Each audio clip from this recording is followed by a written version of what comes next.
Hi friends, it's me, Catherine, with a super short edition of Garden to Table TV. I just noticed what was happening here in the orchard. I was just coming to check the ripeness of the peaches. And lo and behold, we've got a little bee swarm here.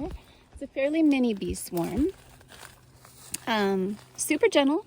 Bee swarms are very gentle because, see, I can even touch them. They have nothing to defend and no brood, no honey. They're not in defense mode. They are in moving mode. So they're all gathered here while their scouts are going out to find the new ideal location for a hive. It could be an empty tree, a hollow tree, or somebody's empty beehive. These have splintered off from my own hive, these little mutineers. They've created a new queen. And as soon as that queen hatches, they have to get out of the hive and take off and create their own family, because there can only be one queen in the hive, of course. So in any case, these are them. And you can see they're just chilling here, waiting for the scouts to come back and give them word of where they're going to relocate. Aren't they beautiful? And isn't it fascinating how they just hang on to each other like this? See, I can even join in, and they're just going to let me be right up there with them. This is a fairly small swarm. Swarms can be much bigger. You know, they could hang down like this off a tree.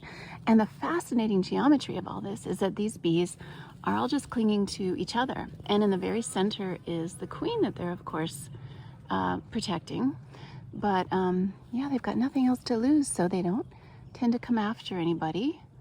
And yeah, let me even pet them here, which is just so, I don't know, it's just so awesome, isn't it? And they're going to want to travel about 2 miles away to ensure genetic diversity. So that's kind of the rule of thumb. Otherwise, I'd put a cardboard box under these girls right now. I'd gently knock them into it, and it'd all just come off in one clump.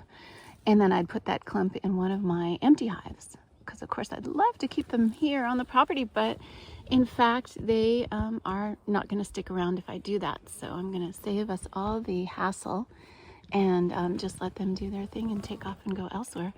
The good news is that my hive is strong enough to let these girls go, and so that's a good sign. They all look super healthy. They look really young too.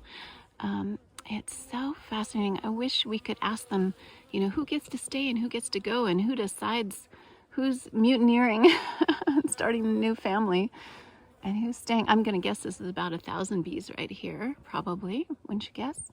But there can be many thousands depending on how big the swarm is and how many bees the hive can afford to lose.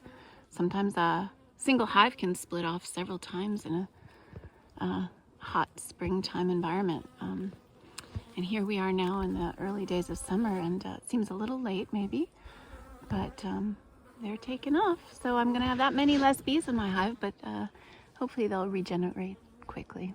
All right, that's it for today, and I'm going to go back to looking for ripe peaches, but I had to show you this. It's so exciting.